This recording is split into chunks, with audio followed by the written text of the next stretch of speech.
Predsednik vlade, gospod Marjan Šarec, je z današnjo napovedjo odstopa pravzaprav presekal gordijski vozel, v katerem se je znašla slovenska politika, z njim pa tudi mi vsi ostali.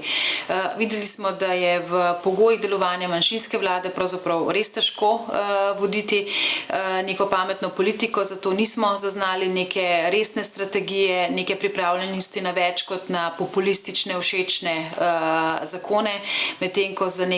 neke resne reforme je pa preprosto zmanjkalo volje in pa očitno tudi glasov. Kar nas je skrbelo v zadnjem času je to, da so zakone začeli pisati kar poslanci sami, jih vlagati v parlamentarne procedure mimo vseh ustaljenih norm, tudi mimo socialnega dialoga in ekonomsko-socialnega sveta, da so ministrstva s tem postajala manj pomembna, zakonodaja pa slaba, nepremišljena, neargumentirana in nikakor podkrepljena z kakršnimi koli izračuni, kar je samo garancija za zelo veliko glavobolov v prihodnje. Zato je najverjetneje bila ta današnja poteza pravzaprav nekaj, s čimer smo morda zaustavili še nadaljnje poslabševanje stabilnosti v Sloveniji. Na Gospodarski zbornici Slovenije si vsekakor želimo, da do volitev, kolikor bodo potrebne predčasne volitve, pride čim prej, da dobimo novo vlado, ki naj bo z jasnim političnim mandatom, ki pa bo seveda podedvala vse probleme prejšnjih vlad. Čedalje bo večji problem postajajo dolge čakalne vrste, kljub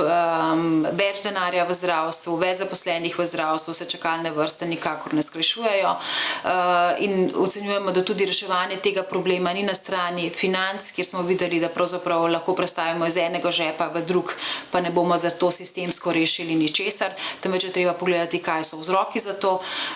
Drug problem je pokojninska reforma, ki jo nenehno odlagamo, vprašanje delovanja in reforme javnega sektorja, kjer se je v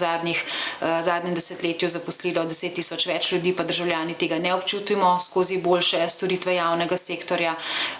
In še vrsto tega je in vse to bo podedovala tudi prihajajoča vlada in pričakujemo, da bo se teh problemov lotila. Na Gospodarski zbornici Slovenije pa bomo kot gospodarstveniki želeli sodelovati in pomagati pri iskanju rešitev in potem tudi pri implementaciji.